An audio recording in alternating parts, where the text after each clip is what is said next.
King Nebuchadnezzar was king of the city of Babylon. He seized Jerusalem and took many Hebrews prisoner. Among them were 4 young men whom the king wished to teach the ways of Babylon. The youths learned diligently all that they were taught.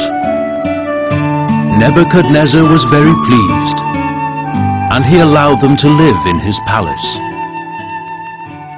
Yet they would not worship the gods of Babylon. They prayed only to the God of the Hebrews. One of the young men, Daniel, knew the meaning of dreams, and the king learned of this. One day he came to Daniel and spoke of a dream that had occurred to him the night before. Nebuchadnezzar had dreamed of a statue with a golden head, a silver body, and feet that were made of clay. The statue fell when struck by a stone, and a great mountain rose in its place. Daniel told the king that the statue was Babylon, which would fall. The mountain was the kingdom of God, which would last forever.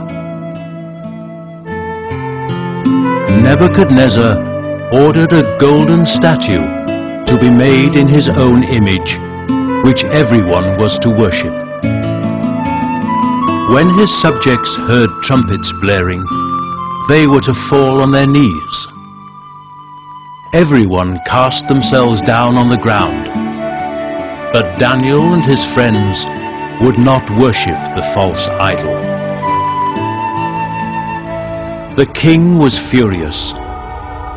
Nebuchadnezzar decided that they should be burned alive, all but Daniel. The flames grew higher as the furnace grew hotter, and then Daniel's friends were cast into the flames. Suddenly the king asked his guards how many Hebrews had been thrown into the fire. 3, they replied.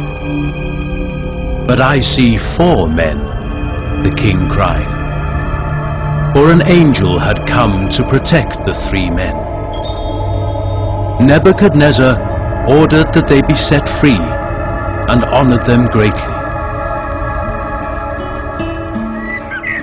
One night, King Nebuchadnezzar had another strange dream. He dreamed of a tree that grew until it covered the world, providing food and shelter for all people. But an angel told him to cut down the tree. In the morning, the king went to Daniel to tell him of the dream.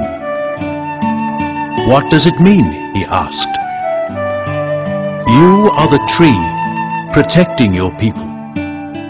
But unless you believe in God, you will lose your kingdom and go mad. The king ignored Daniel's prophecy, and thus he went mad. He was thrown out of Babylon by his own people. God is more powerful than any king, he realized. At once, the madness left him, and he was able to go back to Babylon. In time, Nebuchadnezzar grew old and died. His son, Belshazzar, became king, and he ordered a feast to be held. The guests ate from the dishes and drank from the goblets that his father had stolen from the temple of Jerusalem.